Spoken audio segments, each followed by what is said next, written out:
And we're rolling. It is May 2nd, 2022.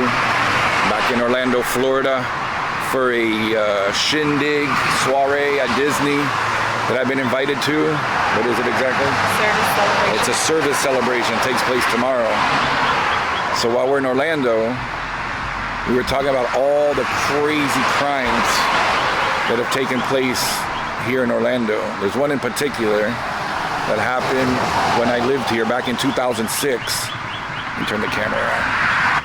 So in 2006, there was one case.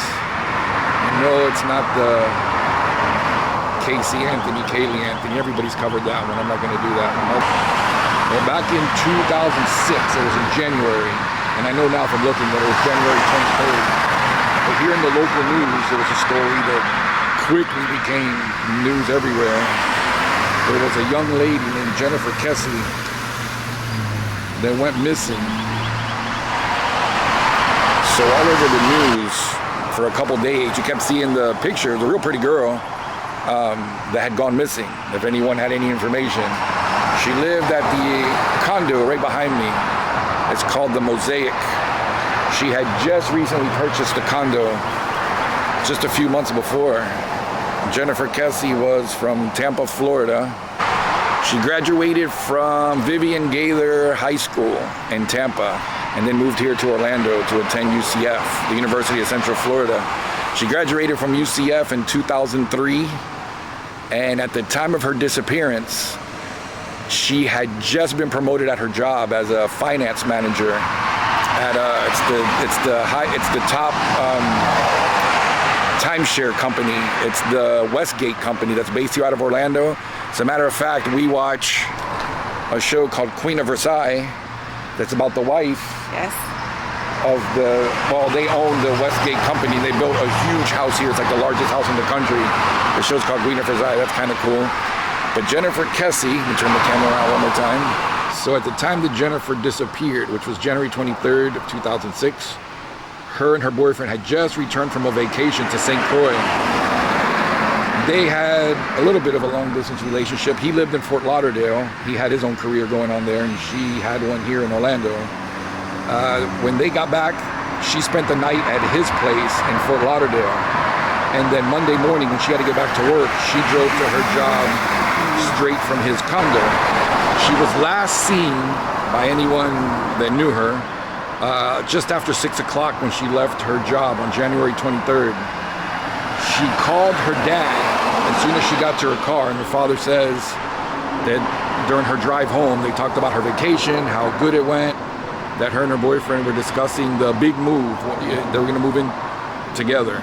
Now, they hadn't decided yet if she was going to move down to where he was at or he was going to come up here, but that was the last time her dad spoke to her. Later that evening at 10 o'clock was the last time she talked to her boyfriend. They had a habit of talking, most do, right before they went to bed. And it was just after 10:15 when she hung up with her boyfriend. It was the next morning on the 24th that around 11:15 a.m. her co-workers noticed she wasn't at a meeting that she was supposed to be at 11. And they knew that was odd. She would never miss or not call, let them know what's going on. So they contacted Jennifer's mom in Tampa. And that instinct, I guess, moms get, they know something's wrong. She got in the car with the family. Her, Jennifer's dad, her brother, and a friend of her brother's all drove here towards her condo. And on the drive here, they got a hold of management to say, hey, we're gonna need to get into her apartment and look around. As soon as, it's a little over an hour drive, anyone that's been from Tampa to Orlando. When they got here, they went inside her apartment and they said nothing looked out of place.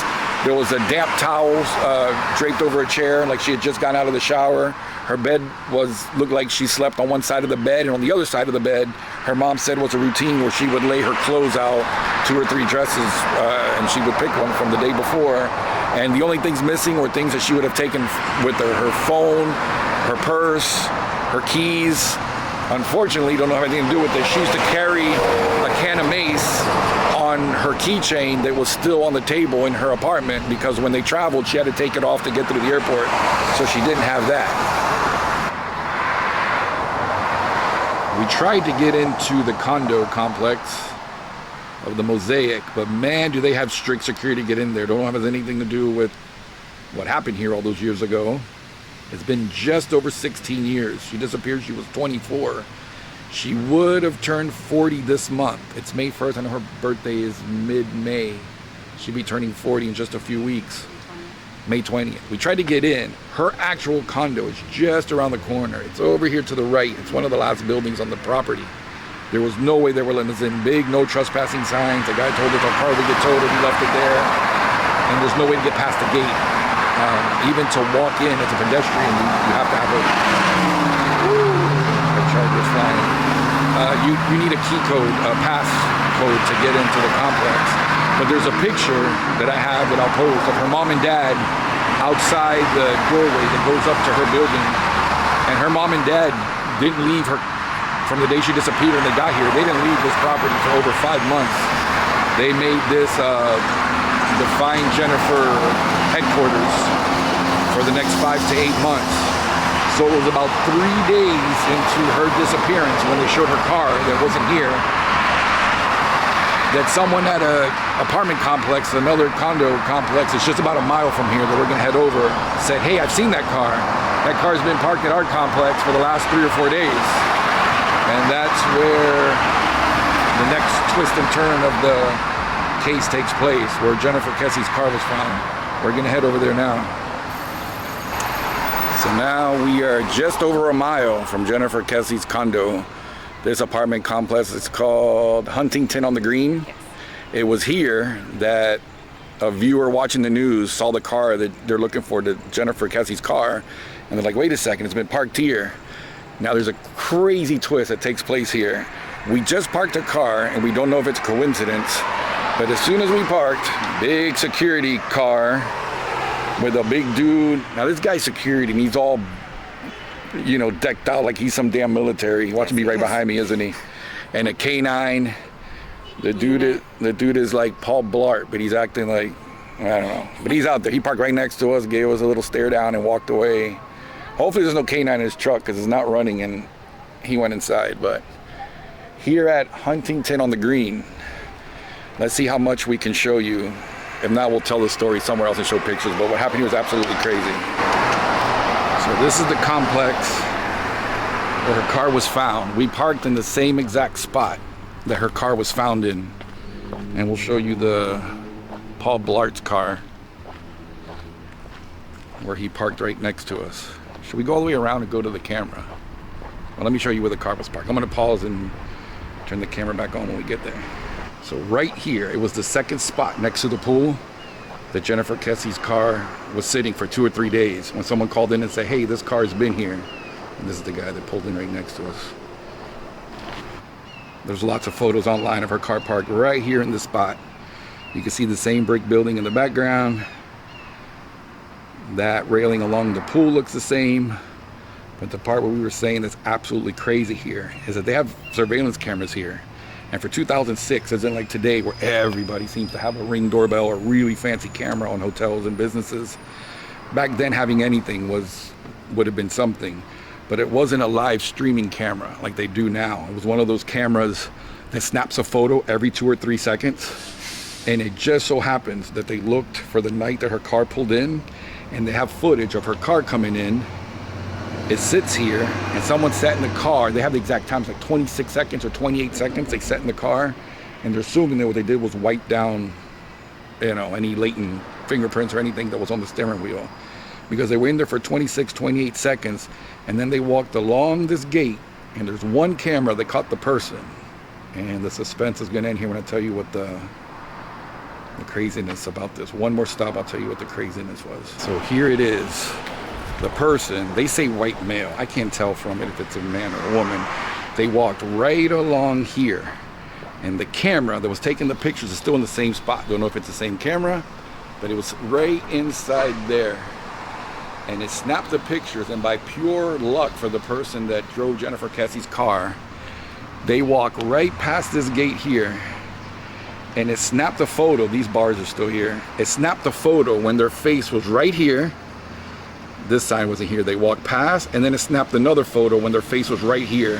What are the odds that it captured them right in the spot where they couldn't be identified. They walked along and got caught here. And here comes Paul Blart now. And then they got caught here, and they were able to go past the camera without being seen. And to this day, there's still they haven't found anyone. Here comes Paul Blart.